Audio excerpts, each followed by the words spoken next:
Hey everyone, it's been a long time since I've done one of these videos, other than my drone footage that I've been posting recently, but it's really nice to be doing this again. It's been maybe since like May or June since I did one of these, but time and motivation played into it, also the fact that I moved. So I thought after my movies that influenced me video that I should do another broad topic video, and that's why I'm dedicating this video entirely to my thoughts and tips about film criticism. So if you don't know, I've been reviewing movies for almost 9 years now.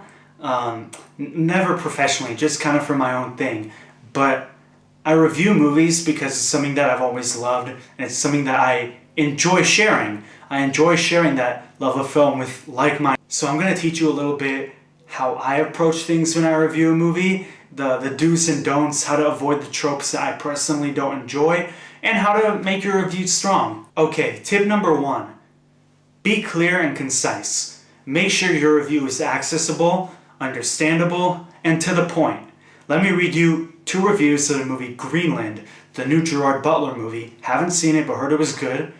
And you tell me which one sounds clearer to you. So I'm getting both of these from Rotten Tomatoes. This is from a reviewer named Chris Stuckman, who I really admire. If you watch him, you probably understand why I really like him. If you don't, I strongly recommend his reviews. He says about Greenland, "Is it great? No. It's got a lot of structural issues in the first half, but I like that the movie didn't rely on CGI and actually focuses on the family for the most part, which heightened the tension for me. See, he's to the point, he uses understandable dialogue, and you can understand why he enjoyed the movie. This guy, I don't really know him. Al Alexander is his name. Here's what he says about Greenland. Deep impact, it's not. What unspools is a far shallower collision between the heavens and earth, where all life beyond the Gyarados is ripe for enhancing a rapidly climbing body count." I don't know what any of this means. I didn't even know if this was a good review or a bad review if I hadn't seen the Rotten on the Rotten Tomatoes site. What he uses here is a lot of metaphors, a lot of big words, and I don't really know what this movie is like other than it has an asteroid because he used a deep impact comparison. Whoever you are, keep doing what you're doing, but I'm just constructively critiquing your review here as a fellow reviewer. Again, there's no right or wrong when it comes to film criticism, just my personal input. You want to use strong vocabulary, go ahead. Professional vocabulary can really strengthen your review. You have to make sure a wide audience of people can understand your review, or else who are you writing it for? Another thing about being clear and concise is a lot of the times I see reviews where it's like, this was good, this was good, this was good, but I didn't like this. 5 out of 10. And it's like, okay, if you're going to give the movie a negative review, you have to emphasize the negatives more than the positives, and vice versa for a positive review, because you're trying to persuade someone either to spend their time and money or not waste it on this film. Next tip, avoid clickbaiting negativity. If you ever come across one of those videos, The Last Jedi, a complete cinematic failure, Joker sucks, Tenet sucks. Why do these videos work? Because they attract the angry negativity mobs who also hated this movie, and then you just rant about it. And then everyone else say, yeah, that movie was trash in the comments section.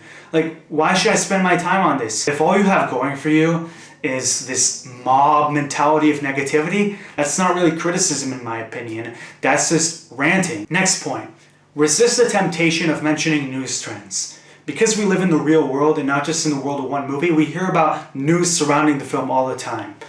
But if you're reviewing Wonder Woman 1984 and you're saying, oh, I like the movie, and here's what I think about the Warner Brothers HBO Max decision, and here's what I think about the Snyder Cut, which Gal Gadot is also in, stop. Nobody cares. Talking about all these news trends detracts from the main idea that, the main reason really that you created your review and are sharing it with people, which is the movie. Another thing about not detracting from the main idea is when you're talking, let's say, about an actor's performance that you liked, try not to get too much into the rest of their filmography. Maybe just a sentence or so saying, oh, I like this actor in The Mandalorian, and that's why I enjoyed his performance even more as the villain in Wonder Woman 1984. Just something to look out for, but don't try to get too into the other films. Next tip. Avoid talking much about the plot. It's irrelevant. You should have one sentence of plot description, and then the rest should be, what did you like? What did you not like? Do you recommend it, or should I skip it? Next tip, have an open mind. Try new genres, try new angles to watching a film, give actors and directors a chance even if you didn't like their past films. We've all fallen into this, and at the end we get surprised, and it's okay to admit that we're wrong. Last tip, when you're writing a review, when you're watching a movie, always stay true to yourself. Watch the movies that you're interested in and let the world know what you really think. You have nothing to prove to anyone when you're writing a review. You don't owe anybody anything, no matter how high or low the Rotten Tomatoes score is. If you enjoyed a movie, nobody should take that away from you just so that you can hop on the bandwagon of negativity, right?